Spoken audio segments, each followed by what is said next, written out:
একসময় ছিল রঙিন গ্রাম নামে একটি সুন্দর গ্রাম। সেই গ্রামে সবাই আনন্দে থাকত। গ্রামের মাঝখানে ছিল একটি বড় গাছ, যাকে সবাই বলতো হাসির গাছ। প্রতিদিন সকালে সেই গাছ থেকে রঙিন আলো বের হতো, আর গ্রামের সবাই খুশিতে ভরে যেত। একদিন সকালে টুকু খরগোশ দৌড়াতে দৌড়াতে এসে বলল, বন্ধুরা, হাসির গাছ আজ আলো দিচ্ছে না। বুলু ভালুক হাই তুলে বলল, আলো না দিলে কি হবে? একটু ঘুমাই আগে। চিকু বানর লাফিয়ে উঠল, না না, আলো না থাকলে গ্রাম আর রঙিন থাকবে না, কিছু একটা হয়েছে।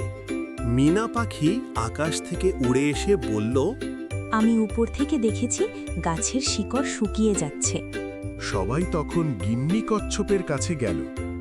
গিন্নি ধীরে ধীরে বলল, বন্ধুরা, হাসির গাছ শুধু পানিতে নয়, ভালোবাসা আর সহযোগিতাতেও বাঁচে।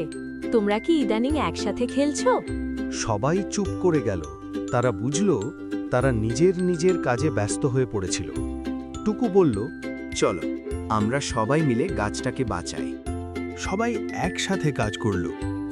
হঠাৎ করে হাসির গাছ আবার রঙিন আলো ছড়াতে শুরু করল। পুরো গ্রাম আবার আনন্দে ভরে গেল। গিন্নি হেসে বলল, মনে রেখো, বন্ধুত্ব আর সহযোগিতাই সবচেয়ে বড় শক্তি। তখন সবাই আনন্দে মেতে উঠল।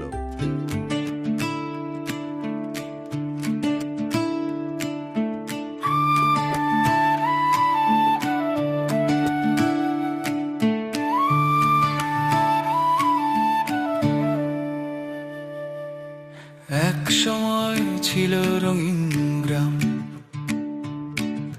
ছোট ছোট ঘর, মাটিরই ধান। সকালে ধোঁয়া ওঠে চুলার গান, হাসি বাঁধা থাকে বাতাসে টান।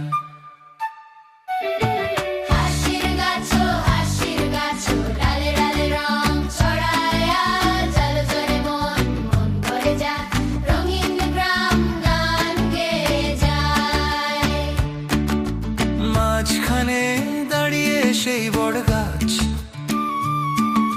শিশুরা জড়ায় তার মোটা